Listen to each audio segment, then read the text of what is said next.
Bienvenidos nuevamente a Sobremesa, Pastor. Es un gusto poder estar aquí con usted nuevamente una semana más. ¿Cómo está? Pues bien, bien, muchas gracias. ¿Y tú qué tal? ¿Cómo estás? Pues bien, disfrutando un poco el clima porque pues ya baja un poco el sol, pero hay mucho mosquito.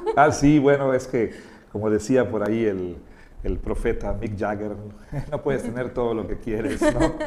O sea, bajó la temperatura, sí, pero wow, cuánta agua, ¿no? Sí, demasiada. Aquí estamos sufriendo mucho. Y además los mosquitos, la humedad, que la ropa no se seca Sí, y todo eso, ¿no? así es, sí, Pastor. Y aparte de eso, ¿cómo le ha ido en la semana? Bien, bien, por la gracia de Dios, como siempre. Bueno, ya sabes, dicen que los pastores solo trabajamos un día a la semana. Ay, no lo creo, la verdad. El trabajo es Pero, mucho y fuerte. pero bien, gracias a Dios, gracias a Dios. Qué bueno, Pastor. Estamos nuevamente aquí en Sobremesa. Es un gusto para nosotros poder estar nuevamente y contestar las preguntas de cada uno de ustedes, hermanos, familia de Iglesia de Jesús, sobre el sermón que tuvimos este domingo.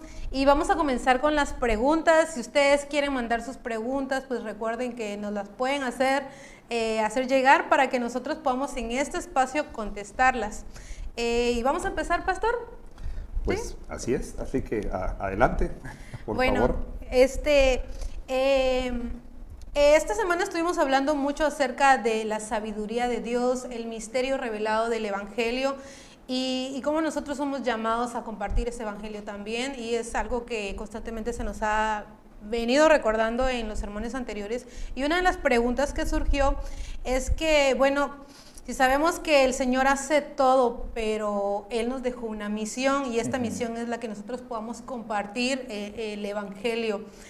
Pero ¿cómo nosotros podemos comunicar el cristianismo sin caer en legalismo o en juicio, sino comunicarlo, compartirlo con amor, con gracia, como dice mismo Corintios en el capítulo 13? Qué buena pregunta. Bueno, quisiera comenzar por recalcar que, bueno, seguimos en nuestra exposición del capítulo 2 y en esta ocasión comenzamos a ver la sección que comienza en el versículo 6 y se extiende hasta el capítulo 3, versículo 4.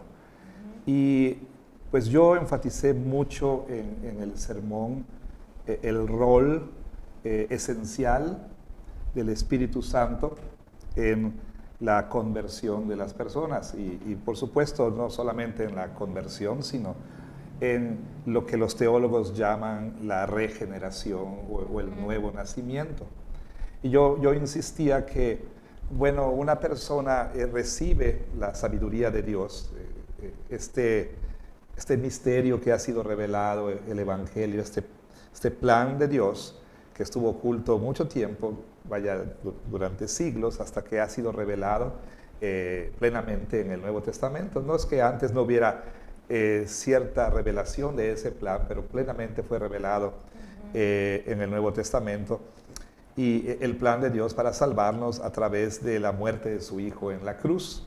Entonces, bueno, yo enfatizaba en este sermón que una persona no puede recibir ese mensaje, no lo puede entender de una manera, vamos a llamarle salvadora, no puede tampoco creer en el mensaje del Evangelio, ni confiar en él, ni abrazarlo, de tal modo que la persona ponga toda su confianza para vida y para muerte, para salvación, para perdón de pecados en ese mensaje, a menos que el Espíritu Santo produzca en la persona ese nuevo nacimiento. Entonces, como yo enfaticé tanto que no es por nuestras habilidades retóricas, no es por nuestro conocimiento o porque nosotros seamos capaces de presentar el Evangelio de una manera bastante, digamos, sofisticada, que podamos nosotros usar toda clase de argumentos y tener una buena apologética, etcétera, etcétera, etcétera. No es por eso que la persona va a responder finalmente al mensaje del Evangelio, sino porque el Espíritu obra y es el Espíritu que concede, bueno, más bien, que produce en la persona una nueva vida que le permite entonces al pecador ya vivificado, ver, oír, ¿sí? Entender y desear al Señor Jesús y su Evangelio, por supuesto. Pero quizá podemos nosotros ir al otro extremo y pensar entonces que yo no tengo que hacer nada, ¿no? Que es solamente la obra del Espíritu Santo y pues, pues el Espíritu va a convertir a las personas cuando Él quiera. Sin embargo, nuestro Señor, en su decreto eterno, pues Él decretó los fines y los medios, ¿no? Y ha decretado, por supuesto, la salvación de unos, y por supuesto Él decretó también que esas personas serían llamadas a sí mismo a través de la predicación del Evangelio. Ahora, por supuesto, tampoco estoy diciendo que no importa una presentación bien articulada, ¿sí? También no estoy diciendo que uno no deba capacitarse en evangelismo, ni en apologética, ni en ese tipo de cosas. Simplemente que al final del día no es eso lo que va a convertir a la persona.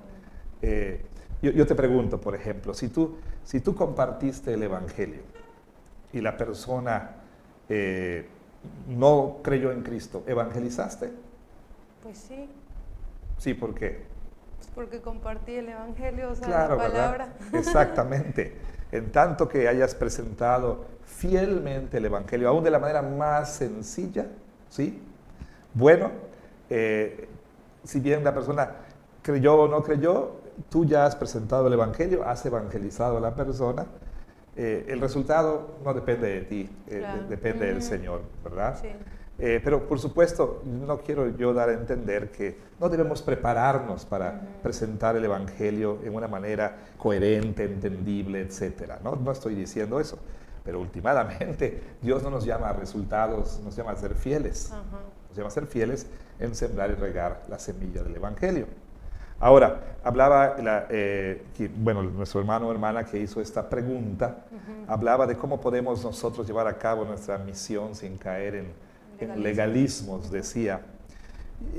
Creo yo que hay algo que ocurre mucho entre nosotros los evangélicos, ¿sí? Más en unas ramas de la iglesia evangélica que en otras. La idea de que nosotros queremos que primero las personas se conviertan a nuestra subcultura evangélica, ¿sí? Y entonces andamos con cosas como, a ver, es que mira, niño, para venir a la iglesia tienes que cortarte el cabello, ¿no? No vas a estar entrando a la iglesia con esos pelos, ¿no? O sea, no vas a entrar con esos aretes y cúbrete tus tatuajes, o sea, y empezamos nosotros a querer que las personas cambien, digamos, algunas cuestiones, que no estoy diciendo que no sean importantes algunas de ellas, pero últimamente estos asuntos pueden ser asuntos de preferencias, pueden ser asuntos culturales, etc. Nosotros tenemos que presentar el Evangelio, ¿sí? Y el Señor entonces, en su soberanía, hará su obra, y si llama el Señor a través de su Espíritu a esa persona, poco a poco, por supuesto, porque ya tiene una nueva vida, ya tiene una nueva manera de pensar, y con la guía y el discipulado esa persona irá dejando hábitos, ¿sí? O sea, nosotros no vemos al apóstol Pablo diciendo, a ver, primero ustedes dejen esto, aquello y lo otro, y entonces tal vez Dios les acepte si ustedes ya dejan de estas prácticas, ¿no? Ahora, hay que tener mucho cuidado porque sí, la Biblia dice, habla del arrepentimiento y nos llama el Señor a abandonar prácticas pecaminosas, pero hay una diferencia entre cosas que son claramente prácticas pecaminosas y otras que son a lo mejor cuestiones más como que, digamos, culturales o de preferencias, ¿no? Yo le llamo a lo que hacemos a veces los evangélicos, le llamo maquillar el muerto. No sé si tú has visto en las funerarias, bueno, tristemente llevan a la persona occisa y entonces pues arreglan a la persona. Digo, tú has pasado por la fuera de tu papá, yo también, y pues los vimos ahí quizá en su féretro, se veían como que estaban durmiendo, ¿no? ¿Verdad? Sí. Porque pues les han arreglado y demás y todo. Y yo con respeto digo que lo que hacemos se parece a eso porque queremos maquillar al muerto, ¿no? O sea, hacemos que se corte el cabello, ¿no? Que se peine como el pastor, ¿no? que no se ponga, no use cierto estilo de ropa, que por aquí y por allá, ¿no? Y entonces ya nos conformamos con que la persona venga a la iglesia ya que luzca como... así bien peinadito y sin esto, sin aquello y lo otro. Gracias a Dios, ¿verdad? Que está haciendo su obra. Cuando que esa persona realmente no ha nacido de nuevo, sigue muerta, ¿verdad? Entonces, no quiero que me malentiendan, no estoy diciendo que hay cosas que sean asuntos triviales o que no importen, pero nuestro llamado es predicar el Evangelio, llamar a las personas al arrepentimiento y a la fe en Cristo, ¿sí? Y no quizá tratar de lograr que se conviertan a nuestra subcultura cristiana evangélica de nuestra región, ¿sí? Más adelante veremos, quién sabe cuándo vamos a llegar ahí, en 1 Corintios 11, cómo Pablo trata algunos asuntos que quizás tienen un trasfondo cultural, como el asunto del velo que las mujeres portaban en el culto. Para adelantarme, confiando que cuando llegue ese tiempo ya se les habrá olvidado, ¿no? Probablemente los corintios estaban copiando una práctica de otras iglesias, ¿sí? Y de alguna manera estaban haciendo eso normativo. Al culto las hermanas tienen que venir con un velo, ¿no? Y entonces podemos hacer ese tipo de cosas, ¿verdad? Queremos que las personas se conviertan a nuestra subcultura cristiana evangélica, ¿sí? Y luego entonces, cuando lo hacen, pues ya pensamos que, ya creyó en Cristo. ¿Por qué? Porque ya no hace esto, ya no hace aquello. O sea, alguna lista legalista que tenemos en nuestra iglesia, ¿no? Sí. Tal vez 5 cosas ahí que requerimos, ¿no? No fumes, no esto, no lo otro, ¿verdad? Y entonces ya, con eso, con que la persona deje de fumar, de beber, ya estuvo, nos damos por bien servidos. Pero no debiera ser así, ¿verdad? Nosotros tenemos que entender que lo que se requiere es que el Señor cambie el corazón espiritual de la persona y no nada más las cuestiones externas. Ok, gracias, pastor. Entonces, una manera en que podemos comunicar el Evangelio sin ser legalistas es ser fiel a sí predicar, sí compartir el Evangelio y no necesariamente esperar que las personas tengan como un checklist de a ver si ya cumpliste con esto, entonces ya.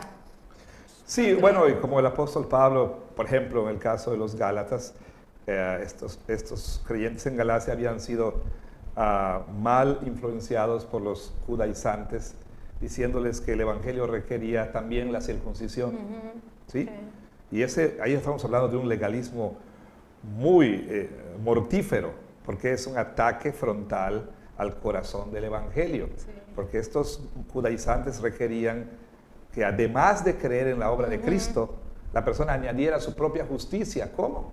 Obedeciendo la ley, guardando los rituales, ¿sí? Y entonces ya la persona sería verdaderamente salva, ¿sí? Cuando se hubiera circuncidado y hubiera guardado los mandamientos y preceptos, no solamente de la palabra, sino de las costumbres judías, ¿no? Entonces es un legalismo realmente mortífero, que no está a la par de otros legalismos en cuestiones de comida y bebida y vestido, ¿no? Esto es algo, a lo que Pablo respondió, pero fuertemente, porque es un ataque al corazón del Evangelio. ¿Por qué? Porque el Evangelio, de manera sencilla, como decía alguien, es Cristo más nada es igual a todo. En cambio, estos estaban diciendo Cristo más circuncisión es igual a salvación, ¿no? Entonces, en el momento en que nosotros empecemos a requerir algo más que la fe en la suficiencia de la obra de Cristo, estamos cayendo en un legalismo que huele a azufre, ¿no? Que realmente es un mensaje que no es el Evangelio, que realmente no es el Evangelio, porque creemos en salvación por la gracia solamente, a través de la fe solamente, en la persona y obra de Cristo solamente. Entonces podemos nosotros, de alguna manera, caer en legalismos cuando nuestro evangelismo, lo que nosotros decimos, a lo que llamamos a la gente es a obedecer, ¿sí?, preceptos para que Dios los acepte, ¿sí? O a veces podemos decir, bueno, sí cree en Cristo, pero además vas a necesitar hacer esto, aquello, para que Dios te acepte, ¿sí? Entonces, hay que tener mucho cuidado con eso. Y ahí es confiar en que, y creer que el Evangelio es suficiente. O sea, Claro. el mensaje, Cristo es suficiente. Claro. Porque cuando enseñamos o compartimos Cristo más otra cosa, no estamos creyendo en la suficiencia Así del es. Evangelio, en el poder del Evangelio verdaderamente. Exactamente. Gracias, pastor. Y también hablando de que en el Evangelio que Pablo predicaba era de Cristo, Cristo crucificado. Los judíos tenían un concepto de cómo iba a ser la segunda venida de Cristo.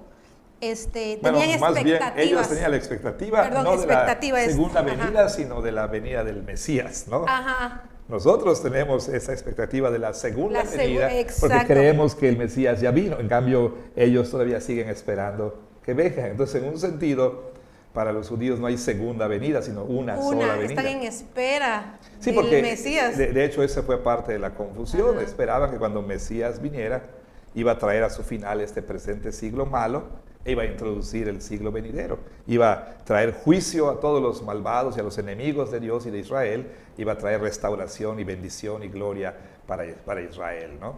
Entonces, ellos no esperan, no hablan de una segunda venida, ¿no? Sí, así es. Y pastor, entonces hablando de la segunda venida, ¿existe alguna posibilidad que la naturaleza exacta del regreso de Cristo sea un misterio? Porque nosotros aún no comprendemos cómo va a ser, vaya, ese momento. Y quizá difiera de las expectativas que nosotros como evangélicos tenemos. Claro, bueno, no me atrevería a decir que la venida de Cristo es un misterio. Ciertamente hay cosas hay detalles que no se nos han dado, no se nos han dado a conocer. Por ejemplo, el día, la hora de la venida de Jesús, de la segunda venida de Cristo. Jesús mismo dijo cuando estaba en la tierra, la hora y el día ni los ángeles ni yo, sino solo mi Padre que está en los cielos sabe, ¿no? Pero sí, en la Escritura tenemos varios pasajes donde se nos dan cierta información acerca de cómo será la venida de Cristo. Por ejemplo, sabemos a partir de 1 de Tesalonicenses 4, Apocalipsis 1, que será un evento público, no es una venida secreta, oculta, sino como dice el libro de Apocalipsis, todo ojo lo verá, y los que le traspasaron, y todo mundo verá al Señor viniendo en poder y gloria, con sus ángeles y demás. Entonces se nos dice también que sonará la trompeta final, y a propósito, ¿por qué la trompeta final? Porque en el Antiguo Testamento, cuando iba a haber esas santas convocaciones para que el pueblo se reuniera en presencia de su Dios, se tocaba la trompeta, ¿no? Para reunir al pueblo, digo, entre otras cosas. Entonces la trompeta final, dice, sonará. Y entonces, bueno, el Señor enviará a sus ángeles para reunir a los suyos, y los muertos en Cristo resucitarán primero, y los que vivimos, los que hayamos quedado, dice el apóstol Pablo, hasta la venida del Señor, seremos arrebatados juntamente con Él para recibir al Señor en el aire, y vendremos aquí. O sea, hay detalles. Tenemos, por ejemplo, algunas cosas que nos hacen ver que la venida del Señor será repentina, como el relámpago, dice Jesús, que va del oriente al occidente. Así será su venida, ¿no? Repentina, inesperada, pero será un evento público. Entonces, en ese sentido, la Biblia ya nos ha revelado bastante información acerca de cómo será el retorno de Cristo. No nos ha dicho qué día, cuándo será, a qué hora. Jesús dijo, de hecho, a la hora que no piensan. Y es que todos imaginamos, ¿verdad?, escenarios apocalípticos, sí, vamos a decirlo así, mundos distópicos, y imaginamos que habrá, el mundo estará en llamas y no sé qué tanta cosa ahí, ¿no? Imaginamos los peores escenarios, y entonces cuando Cristo va a venir, no, a la hora menos pensada. Jesús dijo, será como en los días de Noé. Algunos estarán casándose, ¿verdad?, dándose en casamiento, un día normal, ¿sí? La gente estará haciendo su vida cotidiana, y ¡pum!, en ese momento el Señor va a venir, ¿no? Entonces, no le llamaría misterio en ese sentido. Mencioné que el apóstol Pablo, en el sermón mencioné que el apóstol Pablo usa, si no me equivoco, unas 6 veces la palabra misterio. Y la última vez que usa misterio es en el capítulo 15. No sé si tú recordarás cuando dice el apóstol Pablo, ya sabes que en el capítulo 15 Pablo está hablando acerca de la resurrección. Y él ahí usa, por última vez en la primera carta a los Corintios, la palabra misterio, en el versículo 51. He aquí, les digo un misterio. No todos dormiremos, pero todos seremos transformados en un momento, en un abrir y cerrar de ojos, a la final trompeta, porque se tocará la trompeta, los muertos serán resucitados incorruptibles y nosotros seremos transformados. Bueno, les digo un misterio. El misterio, bueno, les habla de la resurrección y les revela cómo va a ser la resurrección. Habla de una resurrección corporal, ¿no? Y habla también de la transformación de aquellos que cuando Cristo aparezca serán arrebatados, ¿no? Entonces, no, yo no diría, eso es un misterio. De hecho, el Señor Jesús le dice, perdón, el apóstol Pablo le dice a los tesalonicenses en su primera carta, les dice que, bueno, ustedes no, ya saben de estas cosas, dice, y les digo esto para que el día del Señor no les sorprenda como ladrón, dice él, ¿verdad? O sea, permíteme aquí ser más preciso. En 1 Tesalonicenses 4 le dice lo siguiente a los creyentes ahí de la iglesia. Dice así, versículo 5, capítulo 5, versículo 1. Pero acerca de los tiempos y de las ocasiones, no tienen necesidad, hermanos, de que yo les escriba, porque ustedes saben perfectamente que el día del Señor vendrá así como ladrón en la noche. Que cuando digan paz y seguridad, entonces vendrá sobre ellos destrucción repentina, como los dolores a la mujer encinta, y no escaparán. Mas ustedes, hermanos, no están en tinieblas para que aquel día les sorprenda como ladrón. O sea, el Señor ya nos dijo, ¿sí?, que Él vendrá, dice, de una manera inesperada, y por lo tanto tenemos que estar siempre vigilantes, expectantes, porque Él puede regresar en cualquier momento. O sea, Jesús dice que a ustedes, a nosotros los cristianos, no nos debe sorprender eso, ¿verdad? Dice, ustedes saben perfectamente, no que el Señor vendrá como ladrón en la noche, sino que el día del Señor, cuando Él venga, eso será como un ladrón que viene así inesperadamente. Entonces, ninguno de nosotros puede decir, no, es que bueno, no sé, cómo será la venida del Señor. Yo creo que en la Biblia tenemos suficiente información para estar alertas, vigilantes, preparados, ¿sí?, para su retorno. No es mi responsabilidad, ni la tuya, ni la de ningún cristiano, establecer cronogramas, líneas de tiempo, sino estar simplemente preparados y decir, hoy Jesús puede regresar, debo estar listo por si Él viniera. Así es. Así es. Y es nuestra esperanza que un día vamos a ver cara a cara a nuestro Señor. Amén, y que sí, Él va a regresar. Y eso nos da mucha esperanza, porque saber que este mundo es temporal y que el Señor va a restaurar todas las cosas y va a redimir todas las cosas cuando Él venga, claro, nos trae gozo y amén, esperanza. Sí, sí. Gracias, pastor. Nuestra siguiente pregunta, hablando de la predicación, el compartir el evangelio, nos hacían mención de por qué Pablo le predicó a Agripa, siendo una persona, bueno, importante de política, si solo a los sencillos les predicó. ¿Se les debería o no se les debería de predicar? Y me comentaba la hermana, pensando en los gobernadores, presidentes, gente que está en autoridad, y pensando que ellos son parte del hombre natural. En cierto sentido, todos venimos del hombre natural antes de llegar a Cristo, ¿verdad? Pero ¿por qué nosotros sí deberíamos de predicarles a ellos o no deberíamos de predicarles a ellos?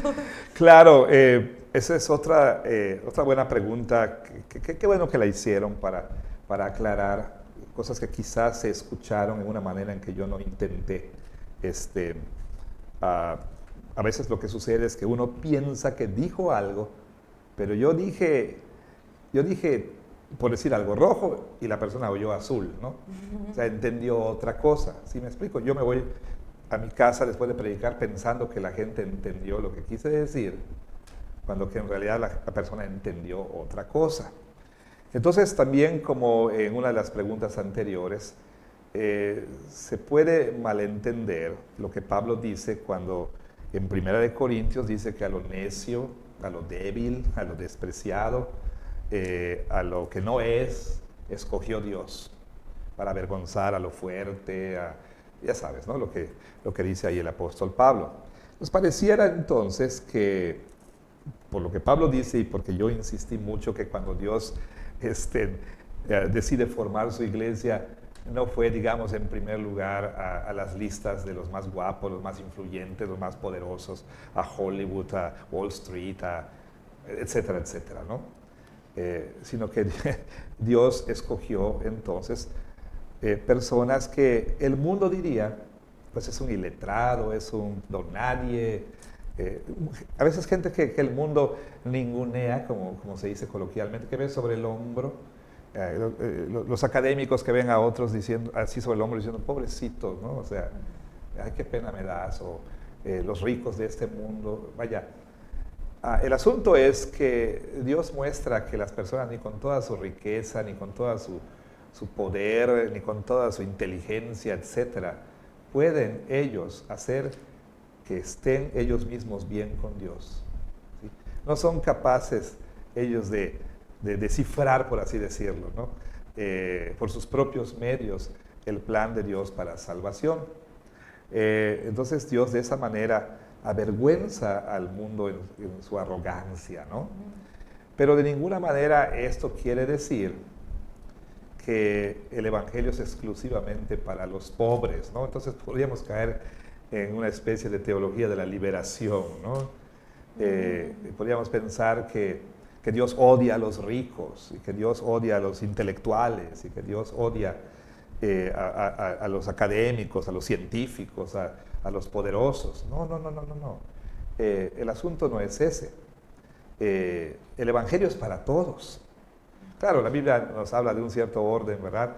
Al judío primeramente y también al griego, ¿no? O sea, al gentil. Pero el Evangelio es para gente de toda tribu, pueblo, lengua y nación, y de todos los estratos socioeconómicos. El asunto es que tanto el pobre como el rico, ¿sí?, deben renunciar a cualquier idea, ¿sí?, y a cualquier pretensión de que en ellos hay algo que les merezca la salvación. O sea, el pobre no merece la salvación porque es pobre, ¿no? Y el rico no la merece porque es rico. Nadie merece la gracia de Dios. Simplemente Dios está mostrando, o sea, Dios pone de cabeza los valores de este mundo, de este siglo, para usar lenguaje bíblico. El mundo entonces dice que, pues son los fuertes, son los inteligentes, son los guapos, son aquellos que avanzan en la vida o los que merecen más. Y Dios muestra que no es así, ¿verdad? Últimamente es un asunto de la gracia de Dios. Somos llamados a predicar a toda clase de personas, al mendigo y a los reyes. Ahora, no es exactamente lo que debe de ser, porque una y otra vez lo he dicho, pero los llamados nacimientos, las escenas, los pesebres que se ponen en las casas en la época navideña, donde tenemos a los famosos Reyes Magos, ¿verdad? Que no llegaron, por supuesto, sino hasta 1 año y medio después, quizás 2 años, ¿verdad? Como siempre digo, si quieres ponerlos, insistes en ponerlos, ponlos más o menos por aquí, ¿verdad? Más lejitos. Exactamente, que están llegando todavía, ¿no? Pero bueno, pero vamos a tomar por un momento esa idea. Ahí están quienes, estos pobres despreciados, porque los pastores eran gente de mala fama, de mala reputación, eran pues gente marginada,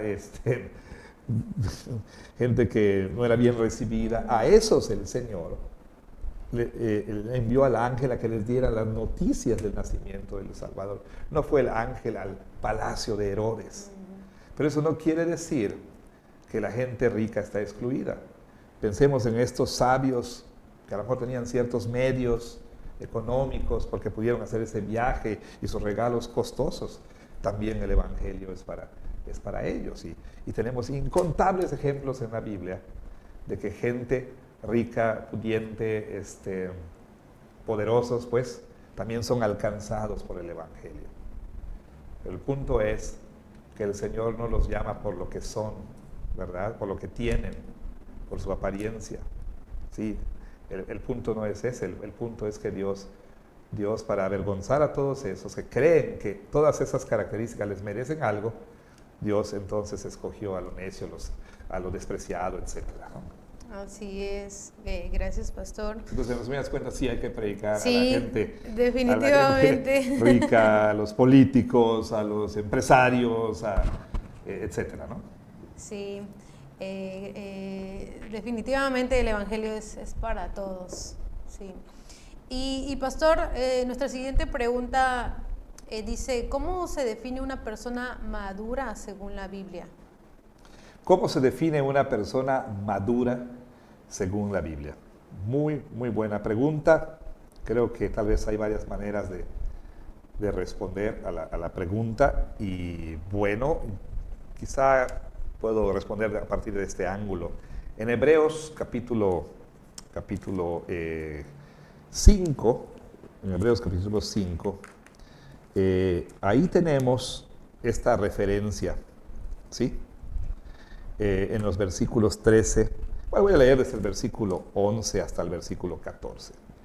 Acerca de esto tenemos mucho que decir y es difícil de explicar, por cuanto se han hecho tardos para oír, porque debiendo ser ya maestros después de tanto tiempo, tienen necesidad de que se les vuelva a enseñar cuáles son los primeros rudimentos de las palabras de Dios, y han llegado a ser tales que tienen necesidad de leche y no de alimento sólido.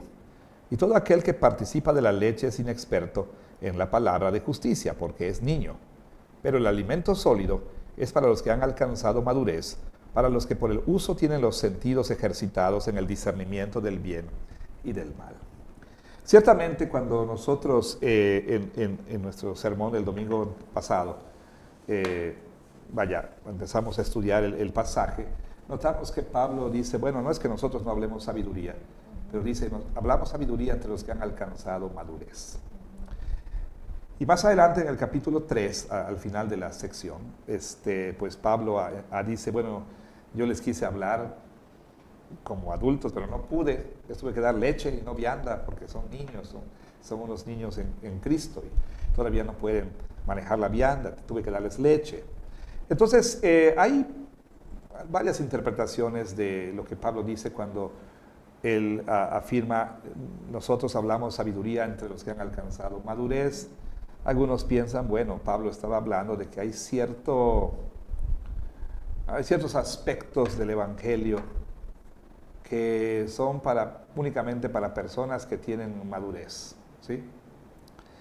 Y otros dicen, no es que Pablo esté hablando aquí de clase A y clase B de cristianos, sino que en el pasaje el término espirituales o el término maduros se refiere a aquellos que, a lo mismo, ¿no? A personas que son del Espíritu, personas que ya por la gracia de Dios nacieron de nuevo, tienen el Espíritu Santo y por esa razón entonces pueden entender el mensaje, ese misterio, ¿no?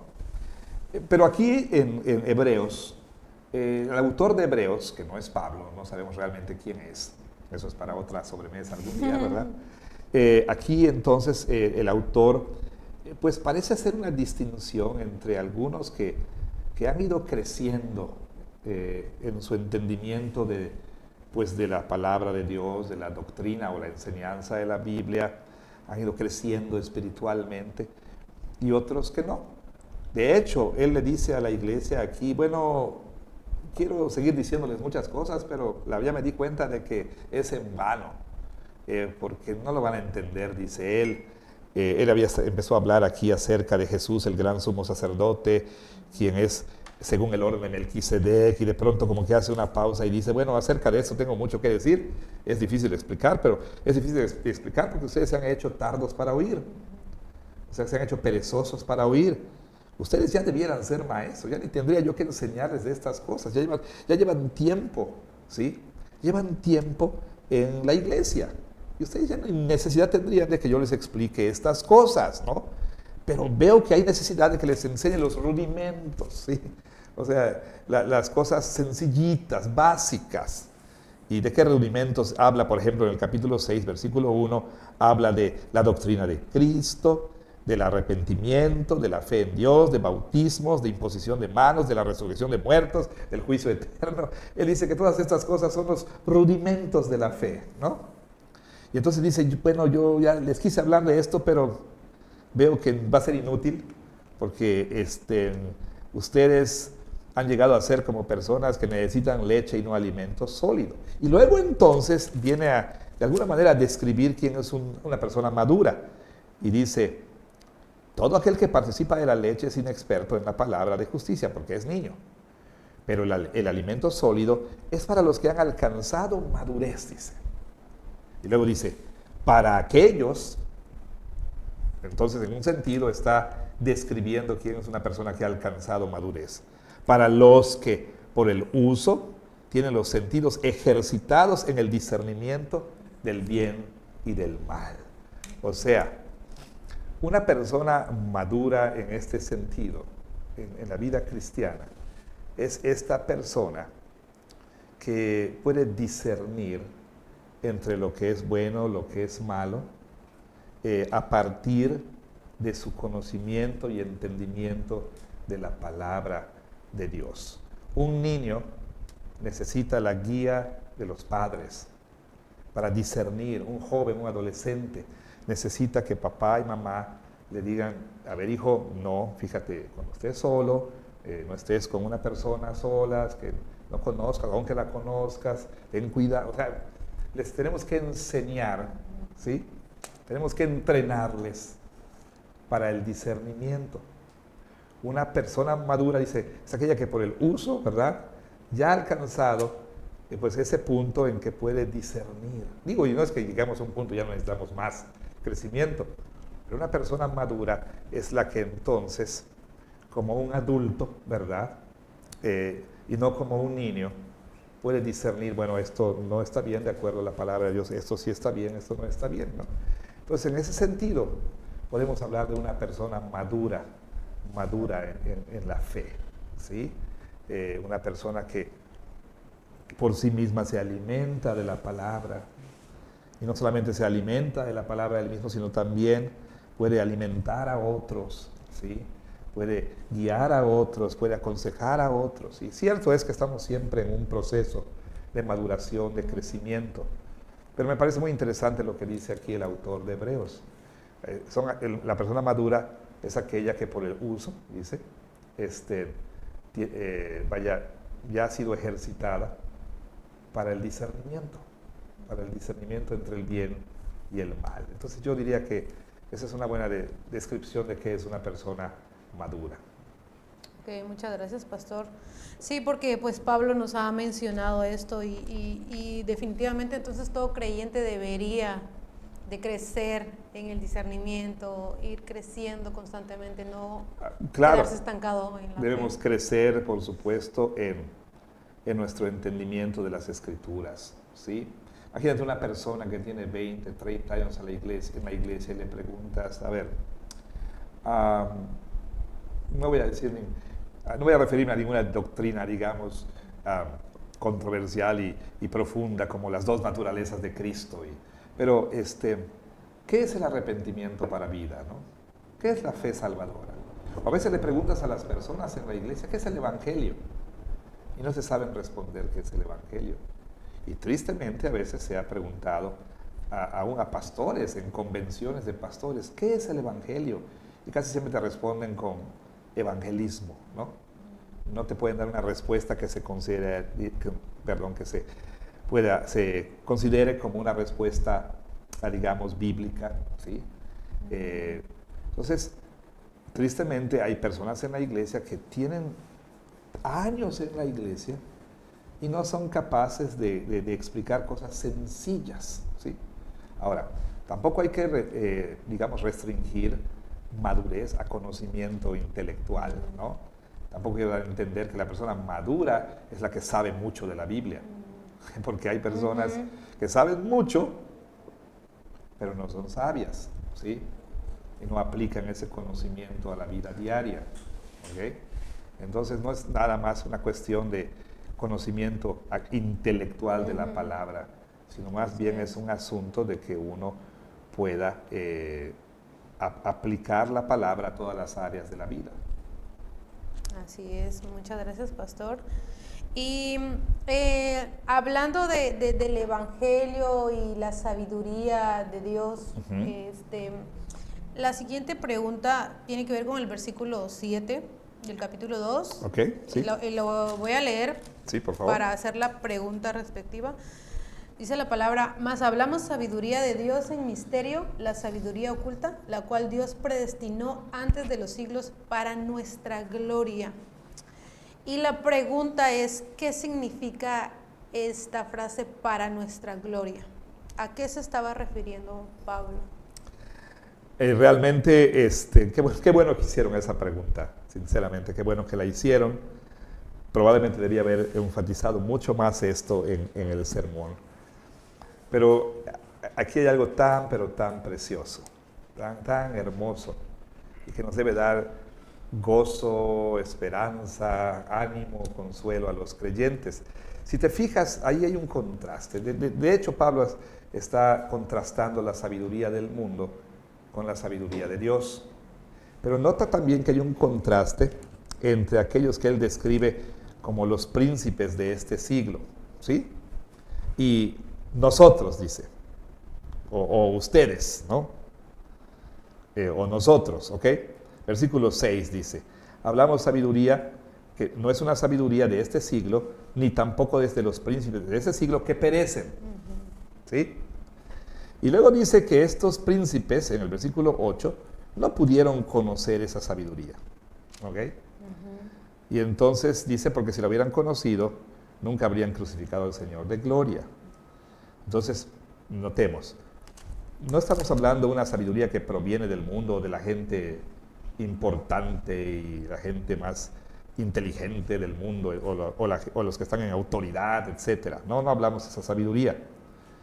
Ellos, ni con todo lo que son, pudieron entenderla, no la conocieron, no la quisieron tampoco, ¿sí?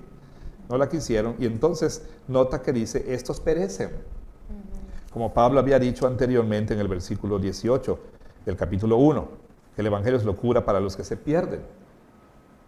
O sea, estos, dice en otras versiones, están destinados a perdición, porque no conocieron esta sabiduría. Pero dice, nosotros hablamos una sabiduría en misterio, ¿no? Sabiduría oculta, una sabiduría que Dios predestinó antes de los siglos para nuestra gloria. O sea, esa sabiduría de la cual ya hablamos, que era un misterio oculto que Dios ya ha revelado, es el Evangelio. Y entonces ese Evangelio, el Señor dice, lo predestina para que sea para nuestra gloria, para llevarnos a la gloria, ¿sí? Nuestro destino es la gloria, a través de creer en el Evangelio. Y como Dios antes de los siglos predestinó esto para nuestra gloria, es decir, para los que creemos, Dios entonces nos concede su Espíritu para que nosotros pudiéramos creer ese Evangelio, ¿sí? Para que pudiéramos recibirlo, para que pudiéramos entenderlo salvadoramente. Entonces ve aquí el flujo de pensamiento. No hablamos sabiduría de este siglo ni de los príncipes de este siglo. Estos perecen. ¿Por qué perecen? Porque no conocieron esta sabiduría. En cambio, Dios desde antes de la fundación del mundo quiso que esta sabiduría fuera para la gloria de aquellos que últimamente había escogido para salvación, a los cuales por gracia les concede la obra de su Espíritu para que puedan conocer esta sabiduría y creyéndola entonces vayan a la gloria eterna, la vida eterna, a un futuro glorioso. en cielos nuevos y tierra nueva. Ah, ok, o sea que tiene que ver con nuestro destino final como creyentes. Así es, exactamente. Wow, qué bueno es meditar y conocer la palabra, porque nos da gozo, nos da esperanza, nos da fortaleza, y saber que Dios en su gracia destinó O sea, nuestro futuro. Claro, nuestro cuando destino final. comenzó tu salvación, cuando comenzó mi salvación, la salvación de nuestros hermanos que creen en el Señor, desde antes. Sí. Desde antes de todos los siglos, desde antes de la fundación del mundo. En algún momento de la eternidad el Señor en su gracia decidió. ¿Para qué es este evangelio? Para nuestra gloria. O sea, en el sentido de que, no de nuestra gloria, de que recibamos gloria, claro. sino para llevarnos a la gloria, en contraste con estos que perecen. En el mundo tienen gloria, pero perecen. Sí. ¿Sí? En cambio, lo necio, etcétera, por ahí, los necios, lo despreciable, etcétera, está destinado para gloria, o sea, siempre y cuando crean en el Evangelio. Así es. Y pastor, esta palabra predestinación en este pasaje es nuestra siguiente pregunta, que habla aquí Pablo, ¿está relacionada directamente con la salvación? Bueno, últimamente ¿no? Pre, antes de antemano, y destinación, de destino. O sea, el Señor está de antemano determinando el destino que vamos a tener, ¿no? Okay. Así es que sí, tiene que ver con la salvación, es la respuesta. Bueno, gracias, pastor. Terminamos todas las preguntas el día de hoy. No puede ser. De sobremesa. No puede ser. Y hoy no hemos recibido todavía la señal de producción de ya se pasaron el tiempo. Por eso el día de hoy tenemos un plus. Tenemos una pregunta extra que no tiene que ver con el sermón. Bueno, pues buenas tardes, gracias. No. Pero que sí es una duda que surgió. El grupo de mujeres hemos estado aprendiendo sobre la carta de Juan, primera de Juan, y surgió una pregunta de un versículo. Entonces, pues quisiéramos que usted, pastor, nos pueda ayudar con este versículo. Voy a leerlo y voy a seguidamente decir la pregunta. Primera de Juan 5:16 dice la palabra: si alguno viera a su hermano cometer pecado que no sea de muerte, pedirá, y Dios le dará vida. Esto es para los que cometen pecado que no sea de muerte. Hay pecado de muerte, por lo cual yo no digo que se pida. Y solo para dar un poquito de contexto, hemos estado meditando en la carta de Juan, y aquí previamente Pablo ha hablado mucho del amor al prójimo, y antes de este versículo habla de la importancia de pedir por nuestros hermanos, y es cuando dice: pedir por tu hermano si vieres que comete un pecado que no sea de muerte. Entonces, la pregunta es: ¿a qué se refiere este pecado de muerte? ¿Qué es esto a la luz de toda la Biblia, el pecado de muerte? Miren el tiempo, se nos acabó el tiempo. Puede resumir brevemente. Además, es sobremesa sobre Primera de Corintios, ¿verdad? Sí, pero es un plus, y pues claro. Es una pregunta de nuestras hermanas de la iglesia, claro. Así es que quisimos aprovechar este tiempo. Bueno, ciertamente este será un espacio para la sobremesa sobre el sermón dominical, pero bueno, si hubiera de pronto por ahí alguna duda, y digo, si es que de pronto empiezan a llegar más preguntas sobre cosas que no tienen que ver con el sermón, pues haremos otro programa ahí, pregúntele al pastor o algo así, ¿no? Bueno, es un pasaje muy complicado, muy complejo, bueno, para nosotros, ¿verdad?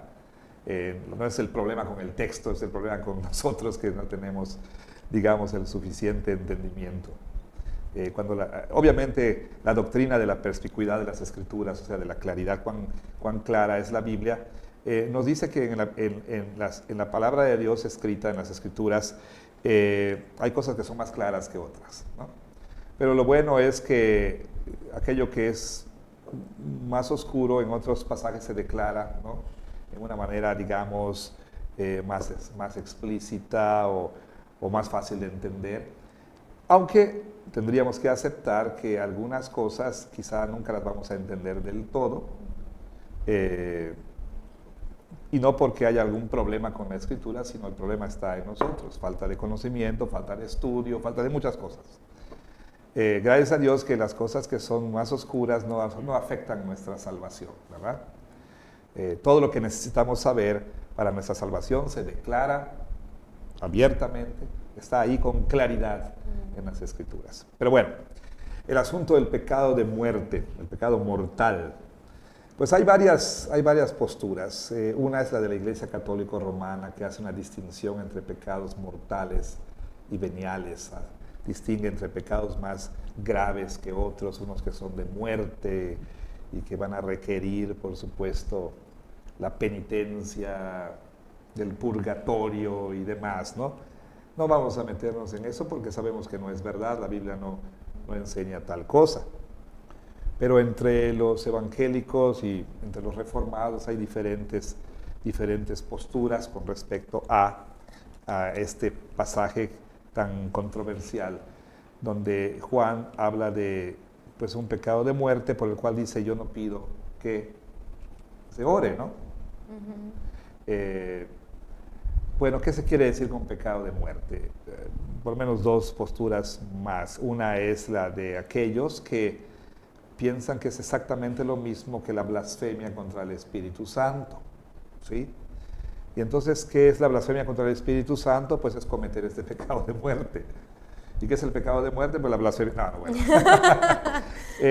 Igual, el asunto de la blasfemia del Espíritu Santo, algunos dicen, están tan preocupados que han cometido ese pecado imperdonable, como dice Jesús en Mateo 12, y dicen, es que yo ya blasfemé contra el Espíritu porque alguna vez pensé una blasfemia contra el Espíritu Santo, ¿no?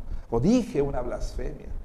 Bueno, si usted está preocupado, si tú estás preocupado, es una muy buena señal que no has cometido la blasfemia contra el Espíritu Santo, porque claramente te interesa. En cambio, la persona que tiene una mente carnal o no regenerada simplemente es hostil a la palabra de Dios, no se sujeta a ella, no le interesa, pues.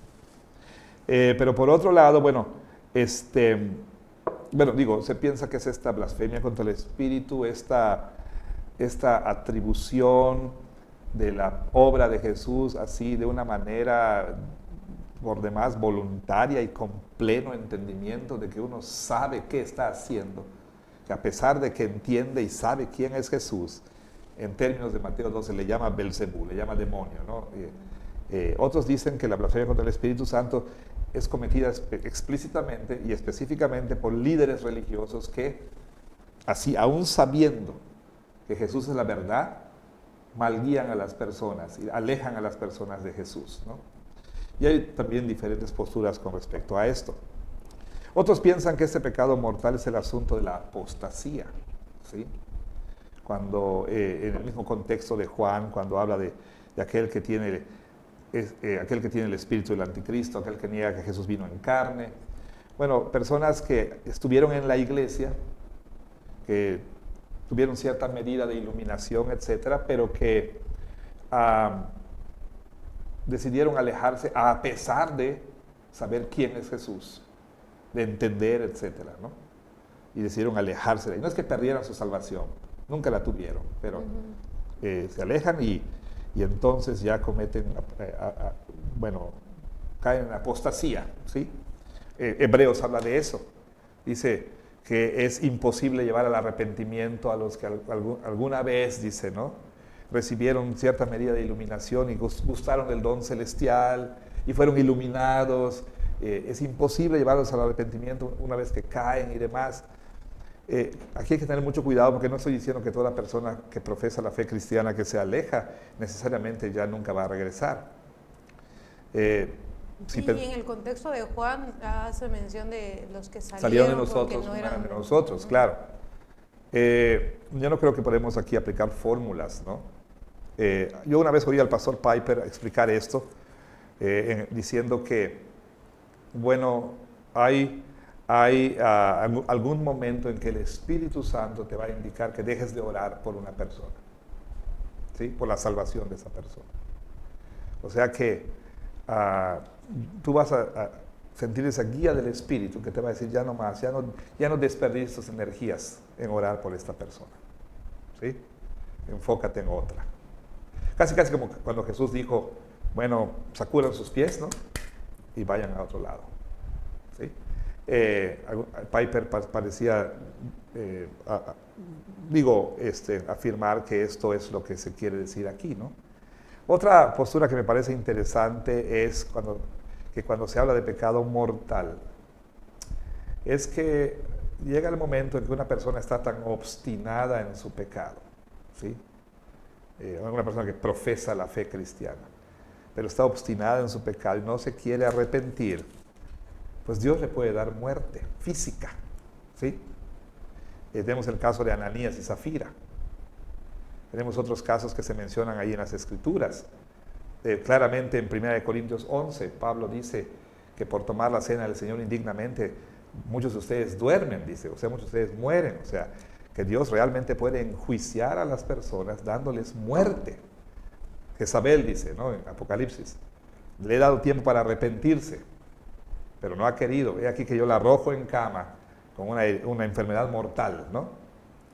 Pero ciertamente sabemos que ese es el caso, que Dios puede enjuiciar de esa manera a su pueblo visible, ¿no? Entonces, en este caso, parecería que lo que Juan está diciendo aquí es que ni la oración va a poder cambiar ¿cómo se llama? Esa sentencia de muerte, ¿no? Y de hecho, él no está aquí como que dando un mandamiento. ¿Qué es lo que dice? Vuelvo a leer el versículo. Si alguno viera a su hermano cometer pecado que no sea de muerte, pedirá y Dios le dará vida. Esto es para los que cometen pecado que no sea de muerte. Hay pecado de muerte, por lo cual yo no digo que se pida. Dice, yo no digo que se pida, ¿no? Me da cuenta, no hay una fórmula aquí, pero los que abogan por esta postura dicen que es cuando Dios ya dijo, hasta aquí llega esta persona, ya no más, ¿no? Y le voy a enjuiciar, le voy a dar muerte. Hasta aquí llegó. Entonces, en ese sentido, digo, nadie sabe cuándo se pasa la línea de no retorno, ¿no? Muy complicado, no creo que podamos ser muy dogmáticos al respecto. Me parece que la cuestión de la blasfemia contra el Espíritu Santo es un buen candidato para lo que está diciendo aquí, aunque no está del todo mal pensar en ese término en términos del enjuiciamiento por parte de Dios de una persona. También te digo, creo que pues Piper tiene un punto cuando dice que hay un momento en que Dios dice ya no más, ¿no? O sea, ya no pidas más por esta persona, deja ya de orar por esta persona, ya no hay oportunidad para esta persona, ¿sí? Porque ahora estamos orando. ¿Cuándo será eso? No es como que 20 años, 30 años, 40 años, o 10 años, 5 años, no es una fórmula. Piper hablaba de la guía del Espíritu. Cuando Dios dice, bueno, ya... Pero eso es muy difícil porque hay personas que oraron, como mi abuela, más de 20 años por mi abuelo, ¿no? Mi mamá por mi papá, claro, 30, ¿sí? Pero no habían llegado a ese punto de sentir no más, ¿no? Ok, muchas gracias, pastor. Nuestra tarea es compartir el Evangelio. Así es. Como usted mencionó al principio, ser fieles a compartir a Jesucristo, el Evangelio y su obra completa, y el Señor es el que va a hacer la obra. Pues muchas gracias, pastor. ¿Por qué tan pronto? Pues por este tiempo, por ayudarnos a aclarar un poco más. Espero que les haya aclarado y no enredado más, espero que sí. Agradezco de verdad sus preguntas, de verdad, Dina, es un deleite esta sobremesa, esta plática. Sí. No hay nada mejor, de verdad, que platicar sobre la palabra, una buena conversación sobre teología, ¿verdad? Sí, la verdad es que eso pido mi limosna, como decían por ahí. Es un deleite, de verdad. Yo espero que las personas cada semana se sienten con nosotros a la mesa para la sobremesa y puedan escuchar este programa. Así es, pastor. Es un tiempo que nosotros disfrutamos mucho para, pues, seguir creciendo en la palabra del Señor. Y la verdad es que sí, yo disfruto mucho de este tiempo porque es de mucha bendición el poder meditar en la palabra de Dios. Y hermanos, los animamos a que sigan escudriñando las Escrituras, a que sigan buscando crecer en la gracia del Señor, y los invitamos a que sigan viendo este espacio de sobremesa, porque quizá usted no tenga preguntas sobre el sermón, pero las preguntas de otros ayudan y nos ayudan a crecer en el conocimiento del Señor. Así es que muchas gracias por este tiempo, pastor. Muchas gracias a producción y gracias, hermanos. Los esperamos en nuestra próxima sobremesa. Así es. Gracias.